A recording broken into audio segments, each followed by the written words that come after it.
You're listening to an Airwave Media Podcast. Entrando em contato com atendimento ao cliente. Para muitas pessoas é um jeito fácil de arruinar um bom dia. Mas na Zendesk, nós deixamos a experiência do cliente melhor. Melhor para sua avó, melhor para o seu vendedor preferido de flores, melhor para o cara do apartamento 3A, melhor para você, melhor para todos. Porque enquanto alguns dizem que o cliente sempre tem razão, nós dizemos que o cliente é sempre humano. E, como seres humanos, queremos fazer algo melhor para todos nós. Zendesk, experiência do cliente com IA desenvolvida para humanos. Você que está ouvindo esse podcast, o que acha de uma empresa que sempre trabalha para trazer impacto positivo? Assim é o Google. Como? A Duda da Orbi é um exemplo disso. Ela usa a inteligência artificial para ajudar pessoas a recuperarem seus movimentos. É a tecnologia mais útil na vida das pessoas. E tem o Jefferson da Tributei, que usa inteligência artificial para facilitar o dia a dia das empresas. Eles e milhares de empreendedores geraram mais de 188 bilhões com as plataformas do Google. Tem que ser bom para todo mundo.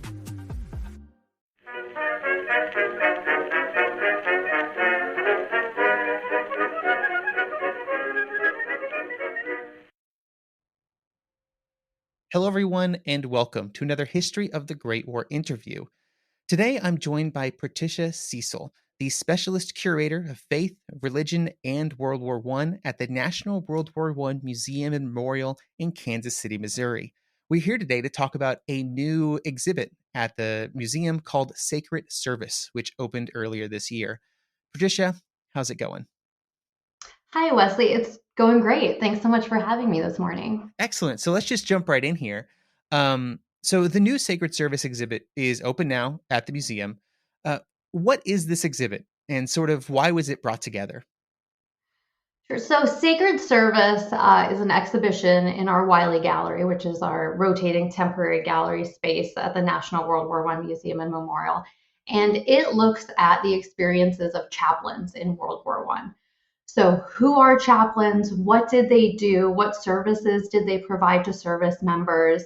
And how did they change the war? And how did the war change them, right? Like their individual lives. How did it change them when they were in the conflict? And then also for those who survived, how did it change their lives after the conflict ended? So it's really a comprehensive look at chaplains from diverse faiths. So many faiths are represented in the fighting nations of World War I. So rabbis, imams, priests, monks, they were all there. They were all present ministering to service members. And they were all from differing nations. So from the Ottoman Empire to the British Empire, these armies had chaplains. So it really looks at what did they do? How did it change them? And then how did they change also people's experience of the war? So when did you start trying to put this exhibit together? Like, how long does it take for something like this to happen? It took about 2 years to put this exhibition together. And that's including research, writing, arranging loans from other institutions, combing our collection at the National World War I Museum and Memorial for objects related to chaplains and items of faith. So it's a pretty long process. It's a culmination of, a real team effort of many years of work. The fact that chaplains and other religious leaders were present in the front lines, behind the front lines, that's probably well known. Hopefully most people know that. But in all of my reading, and I've done a lot of reading, they often barely get a passing mention. So kind of who were these men that were trying to sort of, I guess, bring comfort and security, or the comfort and security of religion to the fighting front? Yeah, and that's one of the reasons too, that one of the impetuses for this exhibition, right, is when I was doing research, I've been in this position for 3 years. A lot of what I found was there weren't a lot of details about chaplains, right? It's kind of that passing mention. You see them sort of mentioned in some unit histories. There's some literature that talks about chaplains after the war, but there really hasn't been a real study of chaplains, their roles in the war, and what they did. So chaplains were mostly across all nations. You had to sort of fit some basic criteria. You had to be a man. You had to be under 45 years old.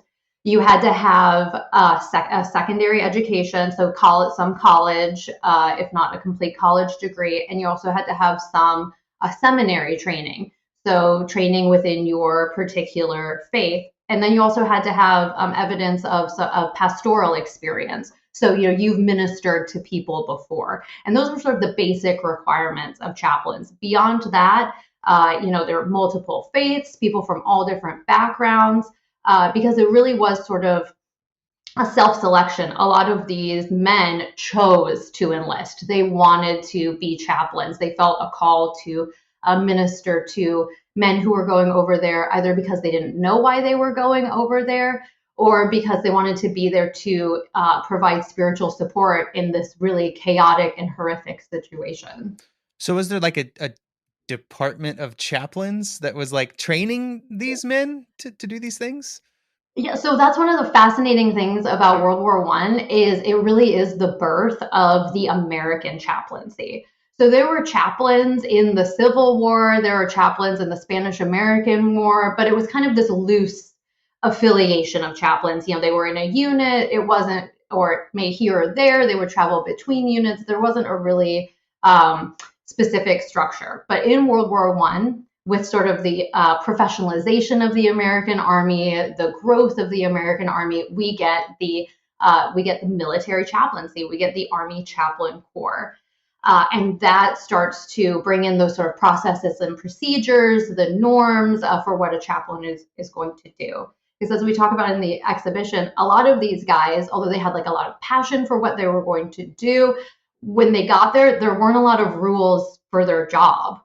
They kind of got on the scene and had to figure it out themselves.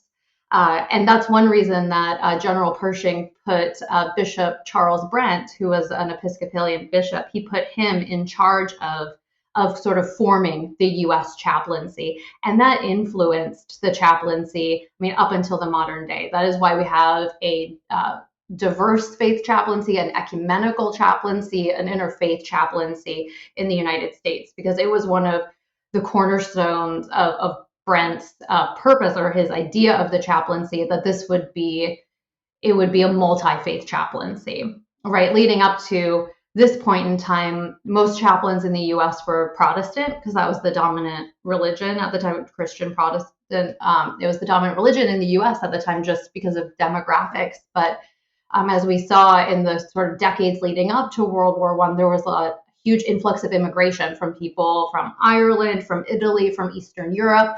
So we have Catholics coming into the U.S. now. We have Jews from Eastern Europe coming into America now. And of course, the military is a microcosm of society. So all of these people with diverse faiths need that representation in the military. And that was really the goal of Bishop Brent. And he sort of laid the foundation for what we see now, right, which is a chaplaincy that represents many different faiths in the United States. You kind of mentioned that they didn't really have good guidelines when this started, right? And I'm guessing that a lot of these men maybe didn't even know exactly what they were getting themselves into. So what were their roles? Were they just kind of, if you were to ask me and I were to guess, I might say something like, cycling around between units, doing religious services. But I bet that is not all that they did during their time. Absolutely. They did so much more. Of course, a key component of their job was leading those worship services, providing sacraments to soldiers, like communion, or if soldiers were Catholic, reconciliation, or even Protestant, performing baptisms, or for Jewish members leading, high holy day worship services, right? So that was a key component. But yes, they did so much more. They were with these men from sunup to sundown. Many chaplains insisted that they had to go over the top with their units to be of service to men when they were fighting, possibly dying. So we really see them like embedded with their troops. They're providing spiritual guidance. They're providing someone to listen to, right? Like what I really found in my research, and what was sort of this light bulb moment to me, is chaplains were the mental health services in the military at that time, right? 1914 to 1919, there isn't a lot of structured mental health services in the military, right? You're sort of on your own unless it's really, really bad. But chaplains were the boots on the ground that were there counseling men through these traumatic situations. They were there writing letters back to families. What if a service member died, right? They were conducting burial services. They were the ones who stayed on the battlefields or returned to battlefields and identified and buried bodies. That was a huge, huge role that chaplains played. But they also served as a morale boosting sort of entity in militaries. That's especially what the U.S. Army really wanted chaplains to do, is they wanted chaplains to keep service members from drinking and from engaging with prostitutes in France, right? Like that was a huge thing. VD was a really big concern, right? It could wipe out a whole unit and put them in the hospital, so making sure that service members were sort of keeping their bodies and minds clean, at the time, that was a really big goal, especially for American chaplains, right? We had all these progressive movements happening in the United States, like the temperance movement, so things like that, or really working against sort of social vices, so to say, that people perceived at the time. So chaplains found that to be a really big goal of theirs, is sort of the morale influence, the moral influence, but then also morale, right? Like, how do we keep these guys feeling okay about where they are and what's happening? So a lot of chaplains organized sports activities. The Knights of Columbus, which is a fraternal Catholic men's organization, they provided often their own chaplains to supplement the American military chaplaincy, just because there weren't that many chaplains in it. And one of the things that the Knights of Columbus chaplains were really well known for were creating baseball diamonds, boxing rings, things like that. So men would have an outlet and like a positive thing to do when they weren't fighting. They also brought in entertainment. They brought in bands. They ran what we call huts. If you're familiar with them, the Salvation Army ran the Knights of Columbus, the YMCA. And these were places where men could go and get a hot cup of coffee, a warm meal, write a letter home. And chaplains were very present in these huts, often running and contributing to them. So yeah, worship services, battlefield support, mental health services, and then also morality and morale. Sort of those were kind of the key jobs of chaplains. So really multifaceted, right? They had a big job to do. When you speak about mental health, like, do we have any accounts from chaplains during the war about like what this did to their own mental health? Right? Like, sounds like a Yes, pretty rough situation to be in. It was incredibly taxing, and we have accounts of chaplains where this sort of environment strengthened their faith a great deal. It transformed their faith, and then we also have accounts of chaplains where they lost their faith. Right? They had this sort of crisis. There's one chaplain that we discuss in the exhibition.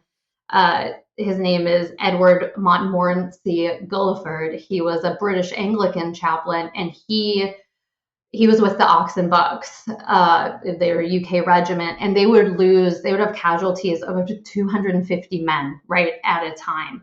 His brother-in-law was in the unit, who was one of his best friends, and he witnessed his brother-in-law's death. He wrote in his diary about having to stay up all night with a man who was condemned to death due to desertion. And all of this really made him lose his faith in both the Anglican Church and question his faith in God. He would write back home to his friends and say he was waging a war on cynicism inside of himself. And he really didn't sort of reconcile his experiences and his faith until much, much later in life. I mean, I'm talking 20 or 30 years after the war ended, right? It really was this profound moment where he was questioning the existence of God, his belief in Christianity up to that point, and even his belief in sort of the larger, apparatus of the Anglican Church. And that happened to many chaplains, but what really kept them going was their love of their fellow men, right? Gulliford didn't abandon his post. He continued to be a chaplain through the end of the war,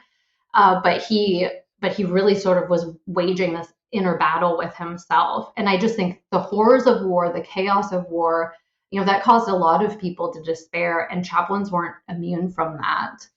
Yeah, that I can't imagine being in a situation where, questioning your faith at a time when you are there to help people keep their faith, right? To provide comfort in that faith. And suddenly it's no comfort for you anymore. Right. You're questioning everything you know. It's a pretty impactful experience. We also have other men though where, it strengthened their faith or it gave them a completely different view of the world. On the converse, there's another Anglican chaplain, G.A. Studdert Kennedy, who ended up writing what is now considered theological works way ahead of their time. So wrestling with the idea of where is God on the Western Front?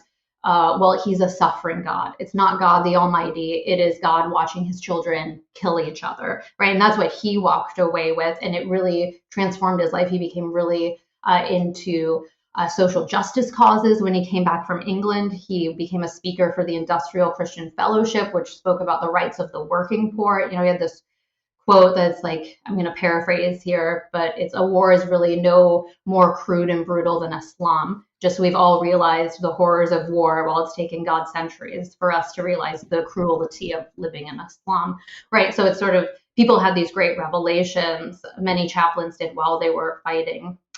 Saint Pope John Paul the 23rd was an Italian chaplain in the war, and it completely shaped his life and his calling for peace and human rights. He ended up helping thousands of people escape the Holocaust in Eastern Europe during World War II. And then he went on to become a pope, and he appointed the first bishops from Japan and the Philippines and Africa because he wanted a faith that truly represented the people it was serving. And he opened Vatican II, which was, a landmark call for the Roman Catholic Church to reform. And this all came from his experiences, was rooted in his experiences as a chaplain in World War I. So we have both, the depths and the heights that it transformed in people.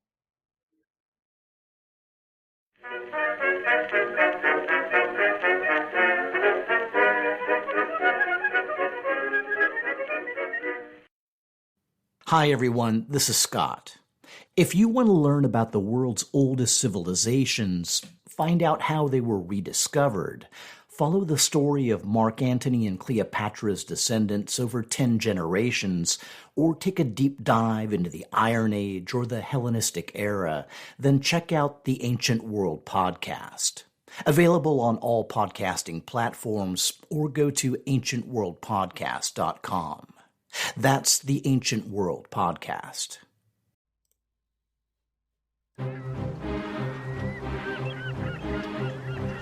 Hello, this is Matt from the Explorers Podcast. I want to invite you to join me on the voyages and journeys of the most famous explorers in the history of the world. At the Explorers Podcast, we plunge into jungles and deserts, across mighty oceans and frigid ice caps, over and to the top of great mountains, and even into outer space. These are the thrilling and captivating stories of Magellan, Shackleton, Lewis and Clark, and so many other famous and not so famous adventurers from throughout history. So come give us a listen. We'd love to have you. Go to explorerspodcast.com or just look us up on your podcast app. That's the Explorers Podcast.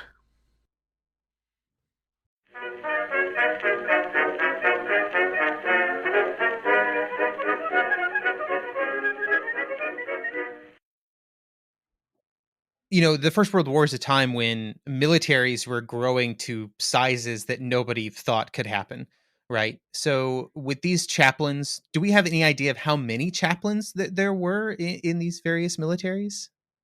So it's very hard. We can basically get snapshots, right? Okay. Snapshots in mobilization and demobilization. It was very fluid when the war was going on. I'm sure you're familiar with it in your research and your work, right? Like the numbers are super hard to nail down because mobilization was happening so rapidly. And also the fluid nature of chaplains' jobs. They had this ability. They were working with officers and privates. They had this sort of fluid nature. But we can look at in the United States, we went from about approximately 150 chaplains to about 2,000 chaplains by the time the war was over.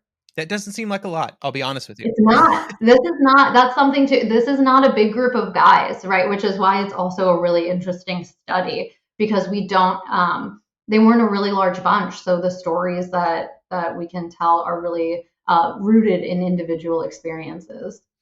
Speaking of those stories, is there one story that kind of sticks out to you, thinking back on the research that you've done? Wow, there are a lot of really incredible stories. And throughout the exhibit, there are 19 different biographical panels of chaplains, and I did that on purpose to show sort of the individual experiences of chaplains and the diversity of experience that chaplains brought to the war. One of them would be Rabbi Elkin Vorsanger. He became known as the Fighting Rabbi. He became the senior chaplain of the 77th Division, and he enlisted right away when the U.S. entered the war in 17. And he said he was going to help those who didn't know why they were going to fight. And he always wanted to be with his men.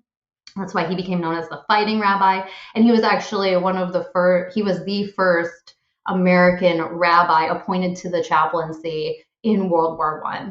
In October of 1917, Congress actually formally opened the chaplaincy to rabbis, and those from smaller Christian denominations like Latter-day Saints and Christian Scientists.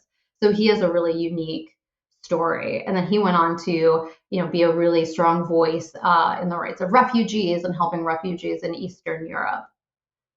But he's one, and there are tons. There are so many. Bishop Brent has a great story. There's also Robert Ryder. We talk about he was a Methodist minister in England, and he had a unique experience because he both served as a combatant and then as a non-combatant Christian chaplain. So he enlisted when Great Britain went to war, and he was in a unit. He was on the ground fighting, and then he had previously been in seminary. He left the seminary to join up.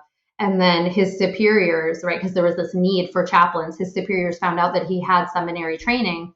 So then they appointed him a chaplain. So he had this really interesting dual experience of being a fighter and then also being a non-combatant chaplain. And he ended up being in charge of a section of German prisoners of war.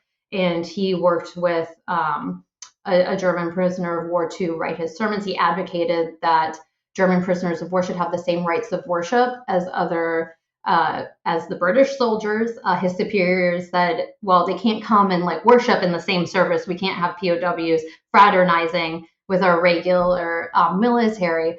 So then he was like, okay, then I will do 2 services a day. And he had a prisoner of war, a German prisoner of war, help him translate all of his sermons and everything into German because he felt it was something that was of great importance to those men.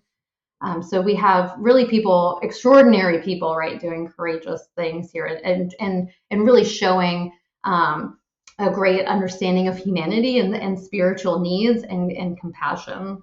Yeah, the spiritual needs are the same regardless of what uniform you wear, I guess. Absolutely. And whether you're a prisoner of war or not, he always called them prisoners, not enemies. He always made sure everyone referred to the Germans that were in his care. He was like, they're prisoners, because he didn't want this sort of outright hostility over the men that he was serving.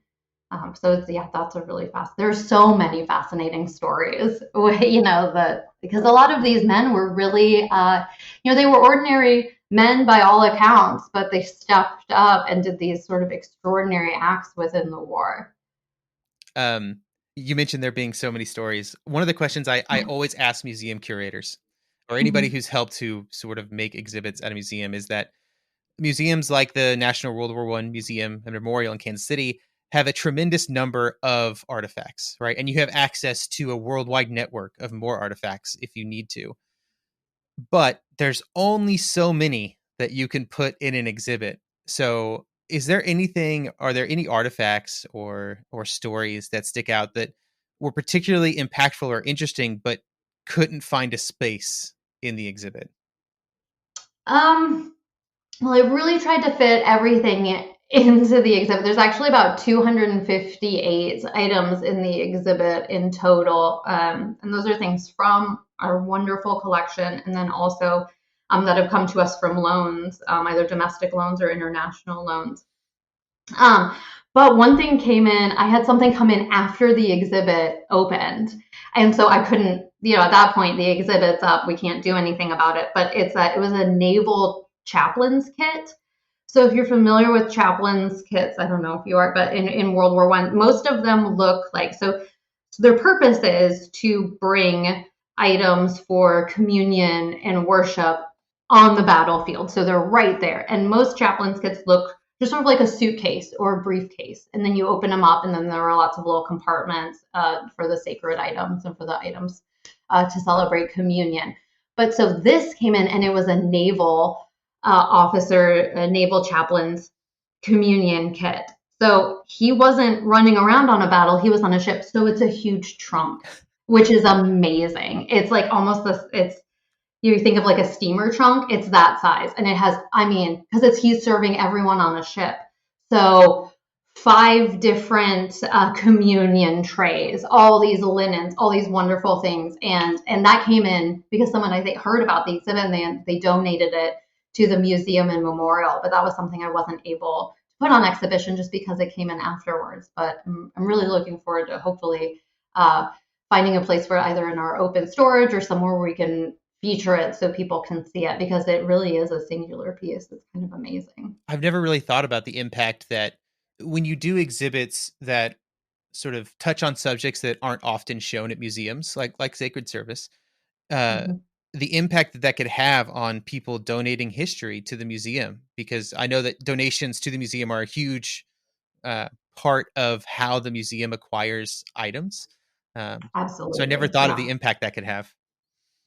Yeah, it's a really it's been really pleasant to see the response. That we've had several people donate things just because of hearing about the exhibit, that it's brought to light this collecting initiative that we have, which is for things of faith and religion related to the war, because that's a story that, chaplains, that's just one part of a story, that hasn't been told. There are so many stories of faith experiences in the war that haven't been told, because, sort of for the first 100 years of the aftermath of the war, everyone was really looking at service member experience, but faith was sort of airlifted out of it, right? It was more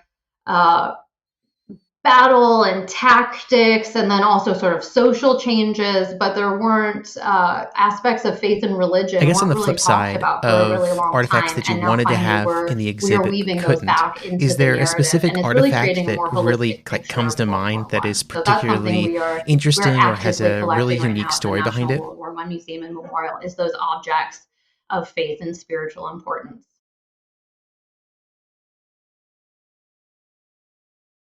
There is one. We have this really amazing object on loan to us from BYU. It's a chaplain's burial notebook, and he was one of 3 Latter-day Saints chaplains in the entire war. And it's one of the only burial notebooks of chaplains that's in existence anymore, because he was an LDS chaplain. There was such a need. He didn't go to the chaplain training school like most chaplains did. They just sent him right to basic training and then overseas. So he didn't get the same training. So when all the other chaplains packed up their things and sent them back to the army like you were supposed to, he packed up everything and sent them back to his wife in Utah. And the thing that's amazing about his burial notebook is he was a returned missionary to Germany before the war. So he had been in Germany before the war. He spoke the language. He loved the German people. So when he came across bodies on the battlefield, he buried both American and German soldiers, and he recorded those burials in this notebook. And it survived because he didn't send it back to the army. And so Germany used the notebook to repatriate bodies back to Germany after the war, because all those chaplains who sent their burial notebooks back to the U.S. Army, destroyed them in the interwar years. So his is maybe the only American chaplain burial notebook left. Just because he didn't follow the rules. Just because he didn't follow the rules, yeah. Well, thank you for coming to talk to me today about Sacred Service. Absolutely, Wesley. It was my pleasure.